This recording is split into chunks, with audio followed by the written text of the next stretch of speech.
We all remember the harsh words of Elrond to his daughter in the movie The Two Towers. Let us imagine that everything happens as you hope, my daughter. That Sauron is defeated.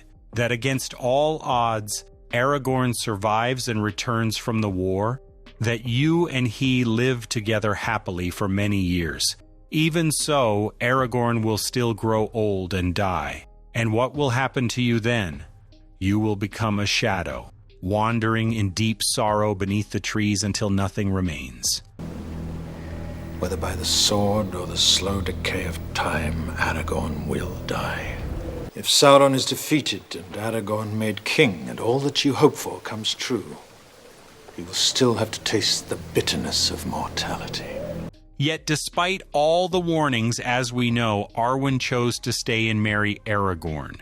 Now the question remains, did the things Elrond foresaw actually happen, or not, or only some of them? In this video, we'll investigate what happened to the Queen of Gondor after the events of the films. Elrond's prophecy comes true to some extent, but not entirely. Arwen did not remain an elf, wandering eternally through Middle-earth. It turns out that Arwen was an half-elf and chose mortality so her spirit could join Aragorn's, allowing them to stay together even in the afterlife. Quote from The Return of the King. When the great ring was unmade, and the 3 elven rings were shorn of their power, then Elrond grew weary at last and forsook Middle-earth, never to return. But Arwen became as a mortal woman. And here's an important detail. The main reason Elrond opposed the union between Aragorn and his daughter was that he knew choosing mortality would not only affect Arwen during her lifetime. When her life came to an end, Arwen would go to the timeless halls, destined for humankind, not to Valinor, the destination of the souls of the elves. This meant that Elrond would never see his daughter again, neither in life nor after death. Quote again. The Third Age ended thus in victory and hope. And yet grievous among the sorrows of that age was the parting of Elrond and Arwen, for they were sundered by the sea, and by a doom sad beyond the end of the world. After this sad farewell came a time of joy. Arwen was very happy at Aragorn's side. For 122 years they lived as they had always dreamed. Now king and queen, they rebuilt the kingdoms of Gondor and Arnor, over which they ruled. They had a son named Eldarion, and at least 2 daughters. They traveled through Middle-earth while Faramir took care of the kingdom, and so on. The period of Aragorn's reign, officially 120 years, may seem long for a human. The thing is, as one of the Dúnedain, he lived 3 times the lifespan of an ordinary man. In total, he lived for 210 years. But, like all mortal men, Aragorn aged, and at 210 he felt his strength fading. He called his wife and had the following conversation. At last, Lady Evenstar, the fairest in this world and my beloved, the hour of my departure approaches. Arwen knew what he intended. Even so, she was overcome with sorrow. Would you, my lord, before your time, abandon your people who live happily under your leadership? She said. Not before my time, he replied. For if I do not go now, I shall soon go by force. Our son Eldarion is ready for the throne. Aragorn then went to the house of the kings in the silent street, where his bed had already been prepared. There, Aragorn bid farewell to his son, and handed him the winged crown of Gondor and the scepter. After the farewell, all departed. All except Arwen.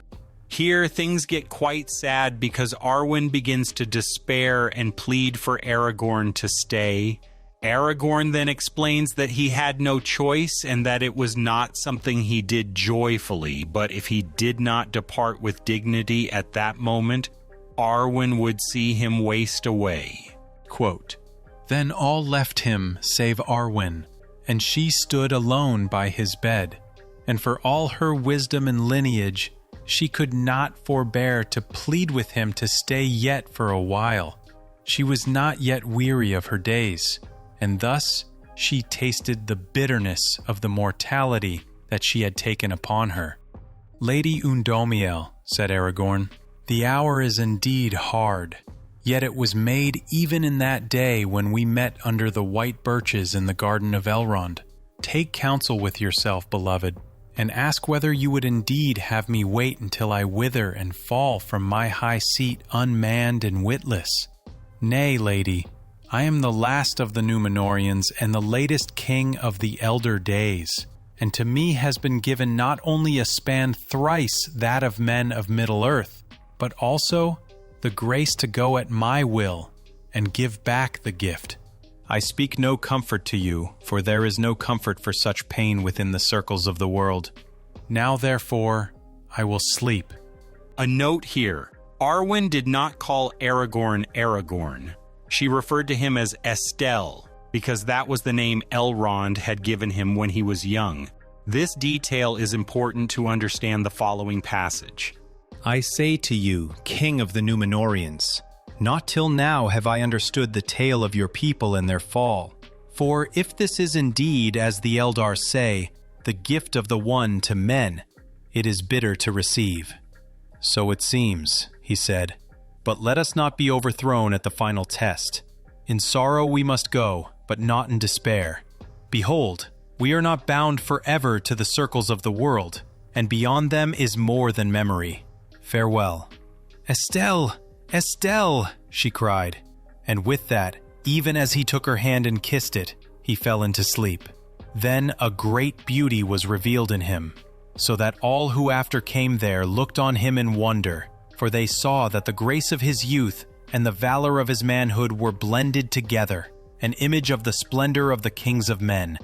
But when Arwen left that place, the light in her eyes had faded, and people thought she had become cold and gray, like the fall of a starless winter night. Then Arwen bid farewell to her children, renounced her title as queen, and left Minas Tirith. She departed alone for Lothlórien, where Galadriel had already gone, and the forest was now empty. The place that once radiated elven light and beauty was now silent and abandoned. Arwen would wander among the forests for months, like a shadow, just as Elrond had foretold. Finally, 1 year after Aragorn's death, there in Cairn Amroth, the place where she had accepted Aragorn's proposal many years before, she lay down to rest and died at the age of 2,901. And that brings us to the end of another video. If you enjoyed it, don't forget to subscribe and leave a like. Take care, and see you in the next one.